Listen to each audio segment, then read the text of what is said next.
Você sabia qual que é a origem da... Você sabe qual que é a lenda que trata da descoberta do chinesinho?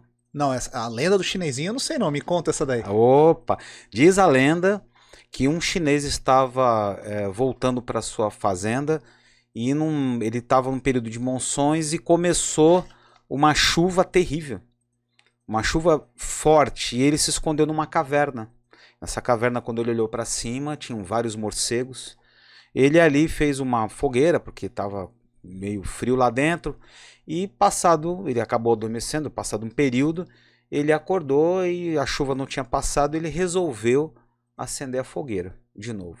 Em cima daquele estava, e quando ele foi fazer isso, houve um estouro. Né? Imagina aquele chinês cheio de fumaça, todo preto. E aí ele ficou, meu Deus, o que, que aconteceu? E aí foi quando ele teve a ideia de associar aquilo com as condições que estavam em volta dele. Morcego no teto, porque o morcego ele dorme de cabeça. Nitratos. Os nitratos presentes nas fezes do morcego, que o morcego caga de cima para baixo, uma coisa maravilhosa.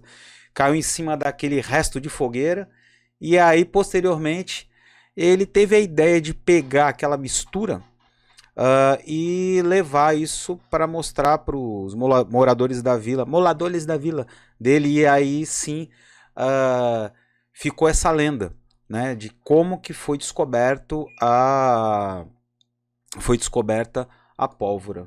Mas é interessante que o chinês, depois que ele descobriu a pólvora, ele usava a pólvora, e é uma coisa bem interessante de se falar, né? E até a cultura de usar o fogo de artifício para a passagem do Réveillon, né, é uma cultura bem oriental que era para espantar os espíritos, né? Ele usava a pólvora como base, mas ele misturava vários elementos químicos para dar as cores. E aí essas cores e tudo isso que acontecia nesse processo era para espantar os maus espíritos na passagem do Ano Novo. E uma coisa interessante, né, o Ano Novo chinês, ele não é fixo. O Ano Novo chinês ele tem um link, né? Um link lunar, né? Um link lunar, impressionante isso. Agora, eles colocavam várias coisas dentro da pólvora para poder espantar os espíritos, né? E para cada cor existia um composto químico diferente, um metal específico que ia permitir que o fogo de artifício tivesse uma coloração diferenciada.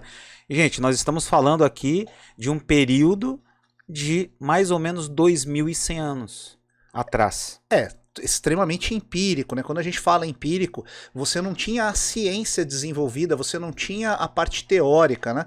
E aí, como nós já falamos em alguns episódios atrás, voltamos lá na filosofia, no Boécio, né? A teoria e a prática a mãe da teoria. Os chineses, eles desenvolveram toda essa prática de fazer fogos de artifício, de usar os elementos químicos com a pólvora para poder fazer as cores acontecerem nos céus. E quando os chineses usaram isso, eles não conheciam qual era a teoria associada a isso. Essa teoria foi depois descrita lá na frente, nós vamos falar um pouquinho sobre isso.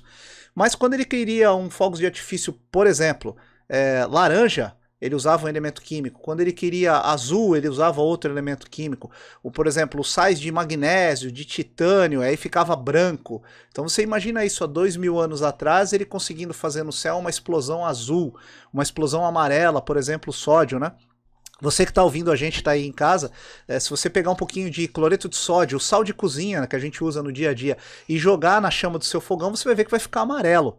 E esse amarelo é o que o próprio chinês entendia e percebeu que acontecia. Ou seja, você tinha lá o átomo sendo excitado, né, e saindo do seu estado fundamental e devolvendo a energia que ele recebeu na forma de luz. E aí os meus alunos vão lembrar que essa é a primeira aula de espectrometria óptica, né?